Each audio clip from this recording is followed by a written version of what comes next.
As you like it পরবর্তী অংশ part 3। এতদূর পর্যন্ত আমরা দেখেছিলাম ডিউক ফ্রেডরিক তার বড় দাদা সেই লফুল ডিউককে ফরেস্ট অফ আর্ডেনে নির্বাসন দিয়ে নিজে ক্ষমতা এবং সিংহাসন দখল করে সেই রাজ্যের ডিউক হয়ে বসেছিল। তিনি প্রিন্সেস রোজালিন্ডকেও নির্বাসন দিয়েছিলেন, কিন্তু তার নিজের কন্যা সিলিয়ার অনুরোধে তিনি রোজালিন্ডকে প্যালেসে রাখতে বাধ্য হন। তাই আমরা দেখতে পাই দুই ভাইয়ের মধ্যে বিরোধ থাকলেও এই দুই কাজিন সিস্টারের মধ্যে কিন্তু প্রচুর মধুর সম্পর্ক, তারা একে অপরের ছায়াসঙ্গী। তো দেখো তারপরে one day when Celia was talking to Rosalind in her usual kind manner, a messenger came with the news that there would be a wrestling match and they could go and watch that if they so wanted. তাহলে একদিন যখন Celia was talking to Rosalind, Celia রোজালিন্ডের সাথে কথা বলছিল in her usual kind manner, তার স্বাভাবিক কোমলতার ধরনে, মানে সে যেভাবে ঠিক কথা বলে। আ মেসেঞ্জার কেম, তখন একটি দূত এসেছিল উইথ দ্য নিউজ, একটি খবর নিয়ে, দ্যাট যে there would be a wrestling match, সেখানে একটি কুস্তি যুদ্ধ হবে, অ্যান্ড দে কুড গো, এবং তারা সেখানে যেতে পারে, অ্যান্ড ওয়াচ, এবং সেটা দেখতে পারে, that if they so wanted, যদি তারা চায়। তাহলে সেই দূত এসে বলেছিল একটা কুস্তি যুদ্ধের আয়োজন হবে, তারা যদি চায় গিয়ে দেখতে পারে। Celia agreed to go thinking that it would amuse Rosalind, Celia সম্মত হলো যাওয়ার জন্য এটা ভেবে যে ইট উড অ্যামিউজ রোজালিন্ড, এটা রোজালিন্ডকে আনন্দ দেবে। কারণ কি, রোজালিন্ড সবসময় মনমরা হয়ে বসে থাকতো তার বাবার কথা স্মরণ করে, তাই সিলিয়া ভাবলো এই রেসলিং ম্যাচ দেখতে গেলে এটা দিদিকে আনন্দ দেবে, তাই সে যাওয়ার জন্য সম্মত হলো। ডিউরিং দোজ টাইমস, ওই সময়ে রেসলিং ম্যাচ কুস্তি যুদ্ধ war viewed by noble ladies and princes, সম্ভ্রান্ত এবং আভিজাত শ্রেণীর মহিলাদের এবং রাজকুমারীদের দ্বারা দেখা হতো।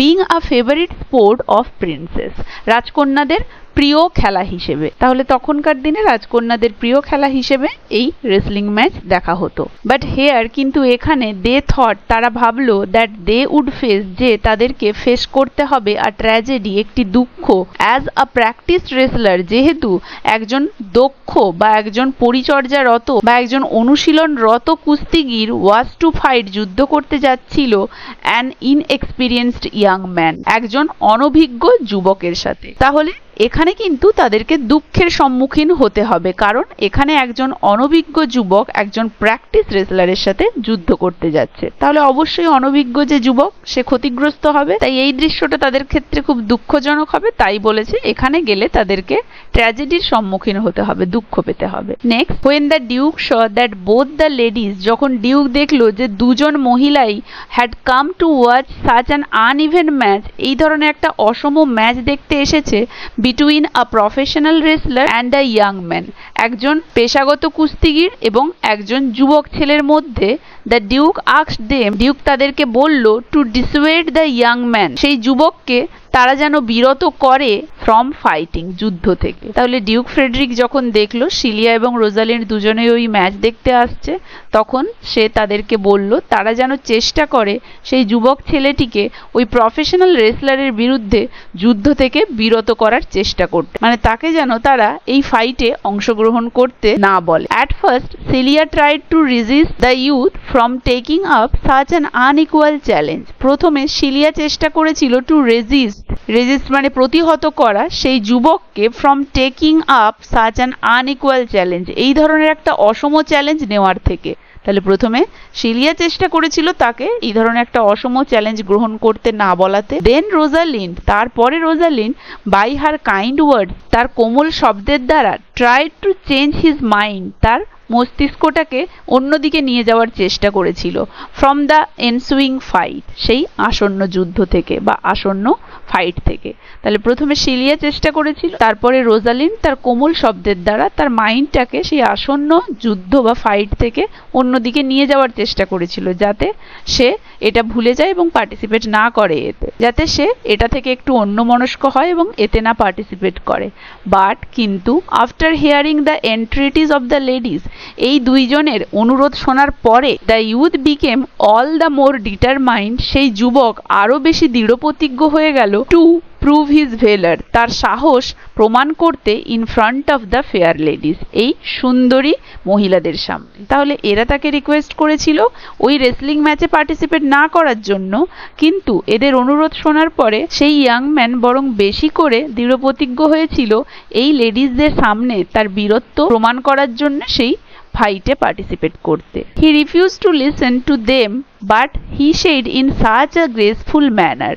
তাহলে he refuse to listen to them, সে প্রত্যাখ্যান করলো তাদের কথা শুনতে, বাট কিন্তু he said in such a graceful manner, সে এমন একটা মর্যাদাপূর্ণ ভাবে তাদেরকে বলল দ্যাট যে both the ladies became more concerned of him, দুজনেই তারা বরং আরো বেশি উদ্বিগ্ন হয়ে পড়ল তাকে নিয়ে। হি সেড, সে বলেছিল, আই অ্যাম সরি, আমি দুঃখিত, to deny such fair and beautiful ladies anything, যে এই ধরনের সুন্দরী রমণীদের কথা কোনো উপায়ে প্রত্যাখ্যান করার জন্য। He also said that he would like the ladies, সে আরও বলল যে সে পছন্দ করবে বরং সেই লেডিজরা টু উইশ ফর হিম, যেন তার জন্যে প্রার্থনা করে, and if he was defeated, এবং যদি সে পরাজিত হয়, he would not be ashamed, সে লজ্জিত হবে না, and even if he was killed, এবং এমনকি সে যদি মারাও যায়, there was no one to lament for him, কেউ নেই তার পেছনে শোক করার জন্য, ইন দিস ওয়ার্ল্ড, এই পৃথিবীতে।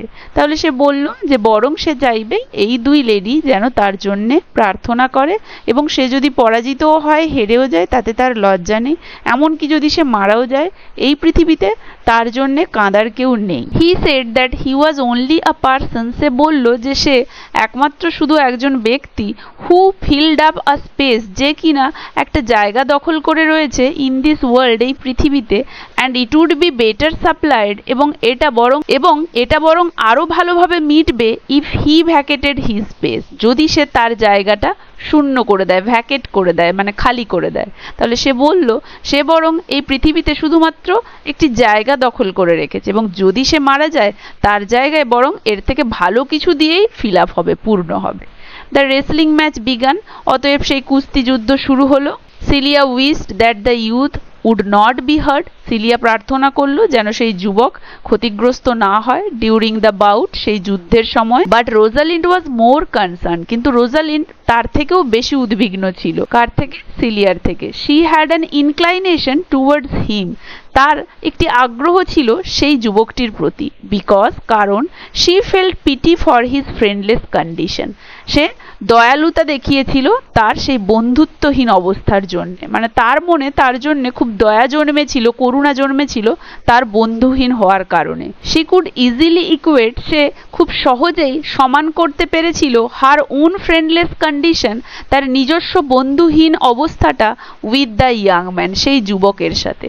কারণ সেই যুবক বলেছিল যে আমার কোনো বন্ধু নেই, এই পৃথিবীতে আমার মৃত্যু হয়ে গেলেও কাঁদার কেউ নেই, তাই এই অবস্থাটার সাথে সে নিজের ফ্রেন্ডলেস কন্ডিশনটা একত্রিত করতে পেরেছিল খুব সহজেই। কারণ তার বাবাকে তো নির্বাসন দেওয়া হয়েছে, তারও তো আর কেউ নেই বর্তমানে, তাই সে নিজের অবস্থার সাথে সেই যুবকের অবস্থাটা খুব সহজেই একত্রিত করতে পেরেছিল। The inspiration that the youth goat from the ladies, সেই যে উৎসাহটা যেটা সেই ইউথ, সেই যুবকটি পেয়েছিল ফ্রম দ্য লেডিজ, সেই মহিলাদের কাছ থেকে, ওয়ার্কড ওন্ডার ফর হিম, তার জন্য যেন সেটা ম্যাজিক বা জাদুর মতো কাজ করলো। And he defeated his opponent, এবং সে প্রতিহত করলো বা পরাজিত করলো তার প্রতিদ্বন্দ্বীকে, ইন সাচ আ ওয়ে, এমনভাবে, দ্যাট ফর সাম টাইম, যে কিছু সময়ের জন্য, he could not even talk, সে কথাও বলতে পারছিল না এমনকি। The Duke Frederick was very pleased, Duke Frederick খুবই খুশি হয়েছিল, আনন্দিত হয়েছিল, with the youth skill and courage, সেই যুবকের দক্ষতা এবং সাহসিকতায়, and wanted to no more about him, এবং তার সম্পর্কে আরও বেশি করে জানতে চেয়েছিলেন। The youth introduced himself as Orlando, সেই যুবক নিজের পরিচয় দিয়েছিল অরল্যান্ডো নামে।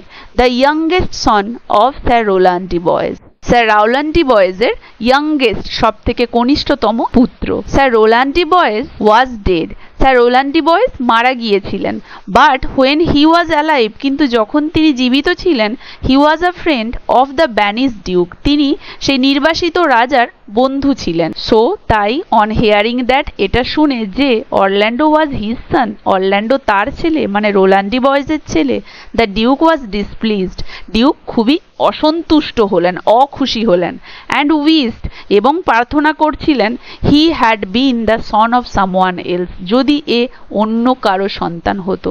তাহলে এটা শুনে যে তার দাদার মানে সেই নির্বাসিত ডিউকের বন্ধুর ছেলেই অরল্যান্ডো, এটা শুনে বর্তমান ডিউক মানে ডিউক ফ্রেডরিক খুবই অসন্তুষ্ট হলেন এবং মনে মনে ইচ্ছা প্রকাশ করতে লাগলেন যে ইস, যদি এ অন্য কারো ছেলে হতো। তার মানে তিনি বলতে চাইছেন অরল্যান্ডো যদি রোল্যান্ড ডি বয়েসের সন্তান না হয়ে অন্য কারো সন্তান হতো ভালো হতো, কারণ রোল্যান্ড ডি বয়েস তার যে শত্রু, তার দাদা তার বন্ধু, তাই তিনি খুবই অখুশি হলেন তার পরিচয় জেনে। আজকের ক্লাসে তাহলে এখানেই। আশা করি এতদূর পর্যন্ত কারো কোথাও বুঝতে অসুবিধা হয়নি, সবাই ভালোভাবে বুঝতে পেরেছো। ভিডিওটা কার কেমন লাগলো জানাবে, ভালো লাগলে একটা লাইক আর শেয়ার করে দেবে, আর যারা যারা আমার চ্যানেলটা সাবস্ক্রাইব করনি কাইন্ডলি আমার চ্যানেলটা সাবস্ক্রাইব করে দেবে। দেখা হচ্ছে এর পরবর্তী অংশটা নিয়ে পরের ভিডিওতে।